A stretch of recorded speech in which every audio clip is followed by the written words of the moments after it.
제가 지난 화요일 날 생명의 삶 본문으로 주일 설교를 거의 끝냈거든요. 근데 화요일 날 말씀을 요약하기 전에 이제 다음 주 생명의 삶 본문 설교를 쭉 찾아보는데 이번 주와 좀 겹치는 부분이 있어서 제가 우리 성도님들에게 꼭 좀 나누고 싶은 말씀이 이 말씀이 있는데 좀 기회가 되어서 오늘 본문 말씀을 좀 급히 바꿔서 나누게 되었습니다. 사실은 좀 우리 마음을 차갑게 좀 냉철하게 해서 분별하면서 들어야 될 말씀이거든요. 그래서 우리 마음이 좀 이렇게 뜨거워지는 것보다는 정말 하나님이 우리에게 무엇을 말씀하셨는가, 현 시대를 이 말씀에 근거해서 어떤 선택을 하면서 살아가야 되는가 라는 부분에 대해서 좀 말씀을 드리도록 하겠습니다. 우선은 제가 성경 구절 두 곳을 한번 읽어볼 텐데요. 나는 너희에게 이르노니 너희 원수를 사랑하며 너희를 박해하는 자를 위하여 기도하라. 이같이 한즉 하늘에 계신 너희 아버지의 아들이 되리니 이는 하나님이 그 해를 악인과 선인에게 비추시며 비를 의로운 자와 불의한 자에게 내려주심이라. 전도서 9장 2절도 읽어보겠습니다. 모든 사람에게 임하는 그 모든 것이 일반이라. 의인과 악인, 선한 자와 깨끗한 자와 깨끗하지 아니한 자, 제사를 드리는 자와 제사를 드리지 아니하는 자에게 일어나는 일들이 모두 일반이니 선인과 죄인, 맹세하는 자와 맹세하기를 무서워하는 자가 일반이로다. 아멘. 무슨 말이냐면요, 하나님께서는 따사로운 햇살과 우리에게 필요한 비를 선인과 악인 모두에게 동일하게 내려주신다라는 겁니다. 하나님께서 선인에게만 따뜻한 햇살과 비를 내려주시고 악인에게는 내려주지 않는다라는 말이 아니고요, 그 모든 이들에게 동일하게 내려주신다라는 겁니다. 정확하게 전도서 9장 2절에도 하나님께서 의인과 악인, 선한 자와 깨끗한 자, 제사를 드리는 자와 제사를 드리지 않는 자에게 이 땅 가운데 임하는 모든 것을 동일하게 내려주신다라고 말씀을 하셨습니다. 동일선상에서 자연재해, 기후재앙, 질병, 고난과 환난도 믿는 자와 믿지 않는 자 모두에게 동일하게 임한다라는 말씀입니다. 특별히 기후재앙을 좀 살펴보면요, 이미 다 하나님 말씀에 예언된 것이 성취되고 있는데, 계시록 16장 4절에 보니까 셋째 천사가 그 대접을 강과 물 근원의 소돔의 피가 되더라. 먹을 수 없는 물, 마실 수 없는 물이 되는 재앙, 환경오염에 대한 재앙에 대한 말씀이 이미 있고요. 계시록 16장 8절에서 9절 말씀 보면 넷째 천사가 그 대접을 해 소돔의 해가 권세를 받아 불로 사람들을 태우니 사람들이 크게 태움에 태워진지라 라고 기록이 되어져 있습니다. 너무나도 강렬한 태양빛 때문에 사람들이 불에 태워지는 재앙이 임할 것이다 라고 예언이 되어져 있고요. 지금 벌써 그런 재앙이 임하고 있습니다. 작년 여름에 폭염으로 유럽에서 사망한 자가 6만 1,000명이 넘습니다. 올해 이미 10,000명을 넘었다라는 기사를 보았습니다. 뿐만 아니라 이 모든 재앙이 믿는 자와 믿지 않는 자에게 동일하게 임하게 될 것이다 라고 성경이 기록을 하고 있습니다. 또 하나 기억을 해야 될 것이 무엇이냐면 누가복음 4장 26절 27절 말씀 제가 읽어볼 텐데요. 엘리야가 그중 한 사람에게도 보내심을 받지 않고 오직 시돈 땅에 있는 사렙다의 한 과부에게뿐이었으며 또 선지자 엘리사 때에 이스라엘에 많은 나병 환자가 있었으되 그 중에 한 사람도 깨끗함을 얻지 못하고 오직 수리아 사람 나아만 뿐이었느니라. 아멘. 예수님을 배척한 것에 대한 내용에 대한 기사를 전하면서 우리가 이 두 구절을 통해서 주목해 봐야 될 것이 무엇이냐면요, 여러분 엘리야 시대에 3년 6개월 동안 비가 내리지 않았습니다. 비가 내리지 않는 고통을 믿는 자와 믿지 않는 자 모두가 당했습니다. 그런데 그 가운데 단 한 명, 시돈 땅에 있는 사렙다 과부만 엘리야를 통하여 도움을 받았다라는 기사고요. 또 하나는 엘리사 시대에 많은 병자들, 특별히 나병 환자가 있었는데 그 가운데 단 한 사람도 깨끗함을 받지 못하고 수리아 사람 나만만 고침을 받았다라는 내용의 말씀입니다. 사랑하는 성도님들, 우리가 신앙생활을 하면 하나님께서 믿는 자에게 은혜를 베풀어 주셔서 어떠한 재앙도 피해가고 재앙이나 질병을 만나도 기도만 하면 하나님께서 우리 모든 질병을 다 고쳐주실 것 같지만 성경에 말하는 냉철한 바는 그렇지 않습니다. 이 모든 재앙이 믿는 자와 믿지 않는 자에게 동일하게 내릴 뿐만 아니라 우리가 당하는 모든 환난과 고난, 질병 가운데 믿는 자들이 다 고침을 받는 것이 아니고요, 극소수만 고침을 받는다라는 것이 성경의 증언입니다. 여러분, 이와 같은 사실을 냉철하게 인지하고 받아들일 필요가 있습니다. 그렇지 않으면 점점점 심해지는 이 기후재앙을 우리가 당하잖아요. 그럼 하나님께서 왜 나에게 이와 같은 재앙을 주시는가? 우리가 큰 질병을 만나면, 그래서 기도해도 하나님께서 고쳐주시지 않으면 왜 하나님께서 나만 미워하시는가? 왜 나의 기도를 들어주시지 않는가? 라고 반응을 할 수 있는데요, 성경이 말하는 바는 그렇지 않습니다. 이 모든 재앙이 우리 모두에게 임할 뿐만 아니라 기도하면 믿는 자들은 다 고쳐주시는가? 그렇지 않다라고 냉철하게 이야기를 하고 있습니다. 이것을 우리가 먼저 인지하고 이와 같은 사실에 근거해서 믿음으로 반응하는 것이 중요합니다. 동일선상에서 불가항력적인 엄청난 충격과 고난, 어려움을 당한 요게벳에 대한 이야기를 오늘 본문 말씀을 통해서 좀 나누려고 하는데요, 상황을 좀 쭉 설명을 드리면 출애굽기 1장 7절 8절 말씀 제가 읽어보면요, 이스라엘 자손은 생육하고 불어나 번성하고 매우 강하여 온 땅에 가득하게 되었더라. 요셉을 알지 못하는 새 왕이 일어나 애굽을 다스리더니 라고 기록이 되어져 있습니다. 요셉 이후에 이스라엘 백성들의 인구가 폭발적으로 늘어난과 동시에 이제는 요셉을 알지 못하는 새 왕이 등극을 하게 된 거예요. 요셉을 알지 못하는 새 왕이 생각을 할 때에 이스라엘 백성들의 수가 너무나도 늘어나니 어떤 고민을 했냐면, 그들이 더 많게 되면 전쟁이 일어날 때에 우리 대적과 합하여 우리와 싸우고 이 땅에서 나갈까 하노라, 이런 걱정을 하게 된 겁니다.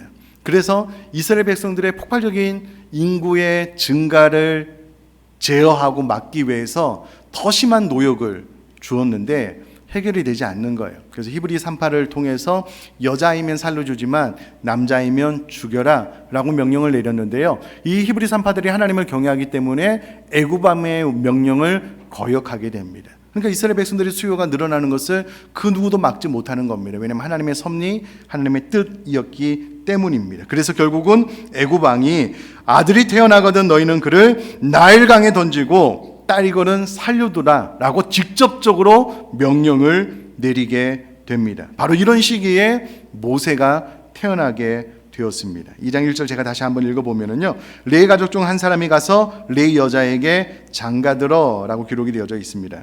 레위 가족 중에 한 사람이라고, 이 사람의 이름이 정확하게 기록이 되어져 있지 않지만 성경을 살펴보면 이 사람은 아론, 모세, 미리암의 아버지, 또 요게벳의 남편이었던 아므람입니다. 그 이름의 뜻은 고상한 사람인데요, 고아세의 후손 중에 한 사람입니다. 그런데 한글 성경에 보면 장가들어라고 되어 있는데요, 이것을 원어로 보면 취하다, 아내를 얻다, 부부관계를 맺다라는 의미가 있는데요, 이제 문맥의 흐름상 부부관계를 맺다라고 해석을 하는 것이 맞습니다. 왜냐하면 이미 아므람, 요게벳에게는요 모세 이전에 미리암과 아론이 있었기 때문입니다. 특별히 모세가 출생할 때의 미리암은 약 14세, 우리나라 나이로 중학교 1학년 정도 되었고요, 그의 형 아론은 약 한 3살 정도 되는 나이였습니다. 그러니까 위로 이미 미리암과 아론이 있는데 장가들었다, 그런 말보다는요 부부관계를 맺었고 이제 모세가 태어났다,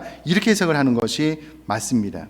2절에 보니까 그 여자가 임신하여 아들을 낳으니 그가 잘생긴 것을 보고 석 달 동안 그를 숨겼다라고 기록이 되어져 있습니다. 모세가 언제 출생을 있었는가? 역사적으로 보면은요, BC 1527년경 출생을 했습니다. 왜냐하면 출애굽 연도를 BC 1446년도로 보거든요. 이때 모세의 나이가 80세였기 때문에 이것을 더해 보면은 1527년경에 모세가 출생했다라는 것을 알 수가 있고요. 역사적으로 보면 이때 당시에 애굽의 왕 바로는 투트모스 1세였다라는 것도 알 수가 있습니다. 그가 바로 신생나마를 죽이라고 명령한 애굽의 왕 바로였습니다. 아이가 태어났는데 너무나도 잘생긴 거예요. 단순히 외모가 잘생겼다라기보다는 하나님의 어떤 은혜가 그 안에 깃들여졌다 있다라는 것을 요게벳이 발견하게 됩니다. 그래서 애굽 왕 바로의 명령이었지만 이 아이를 어린 갓난아이를 나일강에 던져서 죽일 수가 없는 거예요. 그래서 석 달을 감추어 키우게 됩니다. 여러분, 왕의 명령을 어기면 가족 전체가 죽을 수 있거든요. 아이 하나만 죽이면 되는데 요게벳은 절대 그렇게 할 수 없는 거예요. 그래서 가족 전체가 본인들의 죽음의 위기를 감내하면서 아이를 석 달을 숨겨서 키우게 됩니다. 제 아들이 이제는 대학생이어서 석 달 정도 된 아이는 어느 정도인가 제가 인터넷에 또 찾아봤거든요. 여러분, 100일 되면 우리 사진 찍잖아요. 여러분, 석 달 정도가 되면 이제 뒤집기도 하고 앉아서 사진도 찍을 만큼 의젓해지고요. 아이가 손발을 막 흔들면서 엄마를 보면서 이제 막 방긋 웃는 정말 사랑스러운 나이입니다. 그런데 이 아이가 석 달이 되니까 울음소리도 더 커졌을 뿐만 아니라 더 이상 감출 수가 없는 거예요. 여러분, 우리가 모세라면, 우리가 모세의 엄마 요게벳이라면 어떤 마음이었을까라고 생각을 해보면 참 참담했을 것 같아요. 요게벳은 태어나 보니까 본인이 노예예요. 애굽 왕 바로가 남자이면 나일강에서 던져 죽여버리라 라고 명령을 내렸는데 본인이 아무리 노력을 해도 이와 같은 상황을 단 1도 바꿀 수가 없는 거예요. 불가항력적인 거대한 벽에 부딪혀서 눈에 넣어도 아프지 않은 그 아이를 석 달이 되어서 이제 나일강에 집어 던져야 되는 상황에 맞닥뜨리게 된 겁니다. 신앙이 있으니 하나님 앞에 기도했겠죠. 그러나 그 상황을 바꿀 수는 없었을 것입니다. 그래서 3절에 보니까 더 숨길 수 없게 되매 그를 위하여 갈대 상자를 가져다가 역청과 나무진을 칠하고 아기를 거기 담아 나일강 갈대 사이에 두었다 라고 기록을 하고 있습니다. 이때 당시에 갈대는 파피루스라고 해서요, 이때 당시에 종이, 배, 신발, 바구니 등을 만드는 재료로 사용된 그런 식물, 수중식물인데요. 놀라운 것은 이 갈대는 이 단어를 추적을 해보면 노아가 방주를 만들 때 썼던 재료와 딱 이곳 두 곳에만 사용이 됩니다. 그러니까 노아의 방주, 구원, 또 갈대 구원, 이런 맞물리는 상징적인 어떤 메시지가 있는데요. 어찌되었건 그의 어머니 요게벳이 최선을 다해서 역청과 나무진을 발라 물이 새지 않도록 하고 난 다음에 나일강 갈대 사이에 두었다라고 기록을 하고 있습니다. 여기서 그 둔다라는 것이 나일강에 띄어서 이 갈대 상자가 그곳에 도착을 했는지 정확하게 그곳에 두었는지 알 수는 없지만 전체적인 흐름을 보면 아마도 애굽의 공주가 정결의식, 종교적인 이유로 이곳에서 정결의식을 갖기 위해서 몸을 씻기 위해서 나왔고 이 갈대 상자를 발견한 것을 보아서 목적을 두고 그가 접근할 수 있는 가장 가까이에 이 아이를 두었다라고 보는 것이 맞는 해석 같습니다. 어찌되었건 그곳에 두었는데 두다라는 원어를 보면 여성형이 사용되었기 때문에 요게벳이 갈대 상자를 바로 이곳에 두었다라는 것을 알 수가 있습니다. 그리고 4절에 보니까 그의 누이 미리암이 어떻게 되는지를 알려고 멀리 서서 바라보고 있는 거예요. 그러니까 어떤 의도와 목적을 가지고 갈대 상자를 이곳에 놓았다라는 것을 알 수가 있고요. 아마도 요게벳과 미리암은 애굽의 공주가 이곳에 정결의식을 위하여 씻으러 나일강에 나오는 것, 나일강을 신성하게 여겼거든요. 그것을 알고 혹시라도 애굽의 공주가 와서 그 갈대 상자를 발견하지 않을까라는 관심 어린 눈초리로 바라보고 있었다라고 추측을 해볼 수가 있겠습니다. 여러분, 14살이면 우리나라 나이로 중학교 1학년입니다. 참 중학교 1학년의 어린 아이가 본인의 사랑하는 둘째 동생이 어떻게 될까, 이제 막 3개월을 지나고 있는 그 아이가 어떻게 될까 멀리 서서 바라보고 있는 거예요.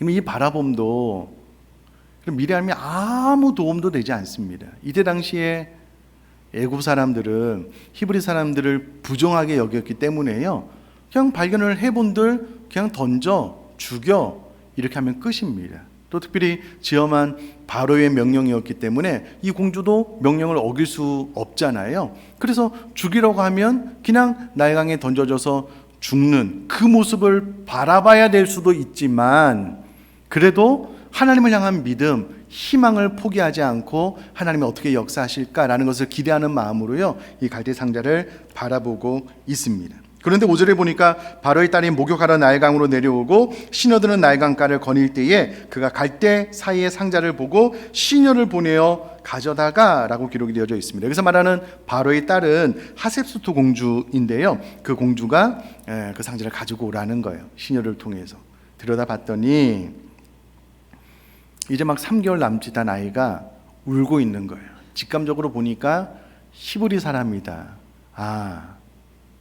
애굽의 왕 바로가 히브리 사람 남자아이를 다 나일강에 집어 던지라고 했지라는 것을 기억하는 순간 측은한 마음이 생기는 거예요. 왜냐하면 너무나도 어린 아이잖아요. 이제 막 손발을 흔들면서 응애 하는 그 아이를 보는 순간 공주가 여자인 이상 아마 불쌍한 마음이 들었던 것 같아요. 그럼 바로 그 순간 7절에 보니까 그의 누이가 바로의 딸에게 이르되 내가 가서 당신을 위하여 히브리 여인 중에서 유모를 불러다가 이 아이에게 젖을 먹이게 하리까 라고 이야기를 합니다. 그 찰나 애굽의 공주가 불쌍히 여기는 마음이 있구나라는 것을 생각하는 순간 그 어린 미리암이 이 공주 앞으로 나아가는 겁니다. 여러분, 앞서 말씀드렸다시피 애굽의 사람들은 히브리 사람들을 부정하게 여기기 때문에 함부로 나가다가, 특별히 공주잖아요, 죽임을 당할 수도 있습니다. 한마디 말도 못하고. 그럼에도 불구하고 하나님의 일하실 것을 기대하면서 미리암도 감히 공주 앞으로 나아가서 이렇게 이야기를 한 거예요. 내가 당신을 위하여 히브리 여인 중에서 유모를 불러다가 이 아이에게 젖을 먹이게 하리이까. 왜냐하면 애굽 사람들은 히브리 사람들을 부정하게 여겨서 젖을 물릴 수가 없었거든요. 그러니까 애굽 사람 가운데는 이 아이를 키울 만한 사람이 없는 거예요. 그래서 히브리 여인 중에서 유모를 불러다가 이 아이에게 젖을 먹이게 하리까 라고 묻습니다. 준비된 대사 같지요. 참 감사한 것은 하나님의 은혜로 말미암아 그렇게 할 것을 이야기를 하고 있는데, 아마 이 과정 가운데 미리암도 애써다가 그러했던 것처럼 죽으면 죽으리다 라는 마음으로 애굽의 공주에게 나아가서 간청을 드렸을 것입니다. 근데 하나님의 은혜와 섭리를 따라서 이것이 오케이, 허락이 된 거예요. 그래서 9절 말씀 보니까 바로의 딸이 그에게 이르되 이 아기를 데려다가 나를 위하여 젖을 먹이라. 내가 그 삭을 주리라. 여인의 아기를 데려다가 젖을 먹이더니 라고 기록이 되어져 있습니다. 아마 1%의 성공 확률도 없었을 텐데 그들이 희망의 끈을 놓지 않고 혹시 하나님께서 이렇게 일해 주실까라는 기대를 가지고 계획에 옮긴 모든 것들이 정확하게 성공을 했을 뿐만 아니라 아마 예상치도 못한 이 아이를 데려다가 젖을 먹이는데 내가 그 싹을 주겠다 라고 이야기까지 듣게 됩니다. 여러분, 이때 당시에 모든 히브리 사람들은요 강제 노역에 동원이 됐기 때문에 아이를 키울 만한 여력이 없었거든요. 키워도 정확한 시간을 보장받지 못했거든요. 그런데 공주가 이 아이를 데려다가 젖을 물리는데 내가 그 싹을 주겠다라고 이야기를 하니 이제 강제 노역에 나가지 않고 오롯이 모세를 믿음과 신앙으로 양육할 수 있는 환경까지 열리게 된 거예요. 놀라운 기적이 일어나게 된 것이죠. 아마 이 모든 과정 가운데 하나님의 은혜, 일하심을 기대했을 텐데 그 기대가 이루어지고 있는 현장을 맞닥뜨리게 됩니다. 10절 말씀, 그 아이가 자라매 바로의 딸에게로 데려가니 그가 그의 아들이 되니라. 그가 그 이름을 모세라 하여 이르되 이는 내가 그를 물에서 건져내었음이라 하였더라. 아멘.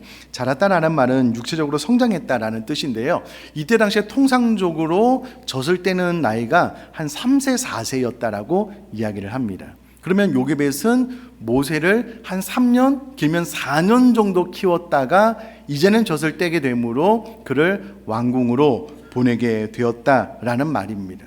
아마 요게벳이 젖을 떼면 내 아이를 보내야 됐기 때문에 본인에게 주어진 기회가 많지 않다라는 것을 알았을 거예요. 그래서 모세가 어린 나이였음에도 불구하고 최선을 다해서 이 아이를 떠나보내야 되니 믿음 신앙 교육을 철저히 잘 시켰을 것입니다. 그래서 훗날 모세는 그의 민족을 위해서 하나님 앞에 귀하게 쓰임받는 자가 되지요. 자, 여기까지 하고 우리들의 이야기를 좀 해보도록 하겠습니다. 여러분, 이 모든 과정을 들어서 아시는 것처럼 내가 요게벳이다 라고 생각을 하면 본인의 신세가 참 한탄스러웠을 것 같아요. 본인의 의지와 상관없이 태어나 보니까 자신은 애굽의 노예인 거예요. 강제 노동에 하루 종일 일하고 피곤해 지쳐서 돌아와도 그의 삶이 단 1%도 개선될 수 있는 가능성이 없는 거예요. 그의 부모도, 그의 부모의 부모도 다 노예였고 그의 자녀들도 애굽의 노예 종으로서 평생을 살아가야 되는 그런 삶이 눈앞에 놓여져 있는데, 이것만 해도 감당하기 어려운 마음이었을 텐데 애굽 왕 바로가 남자아이가 태어나면 나일강에 집어던져 죽이라는 거예요. 여자아이는 살려두지만. 근데 태어난 아이가 남자아이인 거예요. 그 아이를 보는 순간 무수히 많은 생각이 스쳐 지나갔을 것 같아요. 내가 애굽 왕 바로의 명령을 어기면 이 아이뿐만 아니라 우리 가족 전체가 죽는데, 본인에게는 미리암과 아론 또 딸과 아들이 있잖아요. 이 아이를 살려야 될까? 위험을 감수하고 이 아이를 좀 키워야 될까? 많은 생각들이 있었을 거예요. 본인의 힘으로 어찌할 수 없는 그 상황 가운데 숱한 시간을 하나님 앞에 기도하지 않았을까요? 용기를 내서 3개월을 키웠는데 더 이상 키울 수가 없는 거예요. 이 아이를 나일강에 던져야 되는 거예요. 그런데 요게벳이 할 수 있는 최선, 갈대 상자를 만들고 역청과 나무진을 발라 물이 새지 않도록 하고, 혹시라도 하나님의 은혜가 있지 않을까 공주가 목욕하러 오는 곳을 이미 알고 있었기 때문에 그 가장 가까운 곳에 이 아이를 두고, 그리고 나서 하나님의 일하심을 보게 되었습니다. 사랑하는 성도님들, 이때 당시에 모세만 태어났을까요? 남자아이가? 그렇지 않았을 겁니다. 아마 많은 남자아이들이 태어났고요, 모세를 제외한, 성경이 기록되지 않은 특별한 경우가 있겠지만 모세를 제외한 대부분의 아이는 죽었을 것입니다. 그들이 여호와 신앙을 가지고 있었어요. 하나님 앞에 기도했을 거예요. 그러나 살리지는 못했습니다. 오늘 본문을 보니까 요게벳은 이 어려운 상황 가운데 그냥 믿음 없는 사람들 혹은 믿음이 연약한 사람들이 선택하는 것, 도대체 이 상황이 뭐냐?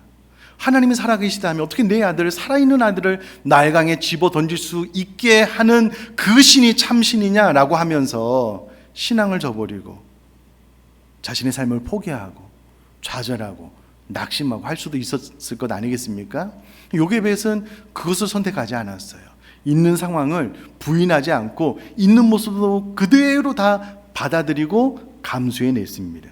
그리고 그 상황 가운데 본인이 할 수 있는 최선을 선택해서 실행에 옮기는 거예요. 그 과정이 쉬웠는가? 그렇지 않습니다. 본인뿐만 아니라 모든 가족의 목숨을 걸어야 되는 일이었거든요. 그럼에도 불구하고 목숨을 걸고 기꺼이 본인들이 할 수 있는 최선을 선택하면서 하나님 은혜를 구했더니 하나님께서 은혜를 주셨다는 거예요. 물론 그렇게 해서 은혜를 받는 경우도 있고 그렇지 않을 경우도 있을 것입니다. 그러나 요게벳은 더 좋은 편을 선택했다라는 거예요. 제가 보니 요즘 우리 사랑하는 성도님들 삶 가운데 현대의학으로 고칠 수 없는 질병, 죽음의 위기 앞에 서 있는 분들이 계십니다. 우리는 그렇지 않지만 한국에도 비 피해로 생각지도 못하게 사랑하는 가족을 잃어버린 분들이 있으셔요. 아마 이와 같은 일들은 우리들의 인생 가운데 보다 더 빠르게 자주 반복해서 일어날 수 있습니다. 그것이 성경이 말하는 바입니다. 믿는 자라고 다 피해가고, 믿는 자라도 어떤 질병도 걸리지 않고, 질병을 걸려도 기도하면 다 낫고, 그렇지 않습니다. 성경이 그렇게 말하고 있지 않습니다. 모든 사람들에게 동일한 재앙과 하나님의 은혜가 임해요. 문제는 나의 선택이 무엇인가라는 겁니다. 이 말씀을 통해서 간절히 기대하는 것은 여러분 요게벳처럼 믿음의 선택을 하시면 좋을 것 같아요. 그 상황을 있는 모습 그대로 받아들이지만 좌절하고 낙심하면서 본인의 삶을 그냥 깨트려 버리지 않고 그 모든 상황을 인정하는 거예요. 그러면서 내가 할 수 있는 최선은 무엇일까라는 것을 생각하면서 그 최선을 선택함에 있어서 때로 내 생명을 담보로 하더라도 한번 도전해 보는 거예요. 하나님의 선하신 이끄심을 바라보면서. 그래서 모세처럼 물에서 건져내는 경우도 있겠지만 그렇지 않은 경우도 있을 겁니다. 아니, 그렇지 않은 경우가 더 많을 거예요. 그러나 그렇다라고 하더라도 저 우리 사랑하는 성도님들은 반드시 짧은 인생을 살아가는 동안에 요게벳처럼 불가항력적인 어떤 거대한 어려움에 봉착하게 되었을 때, 맞닥뜨리게 되었을 때에 여러분 요게벳처럼 믿음의 반응을 선택할 수 있는, 믿음의 길을 선택할 수 있는 저와 여러분 될 수 있기를 주님의 이름으로 축복합니다.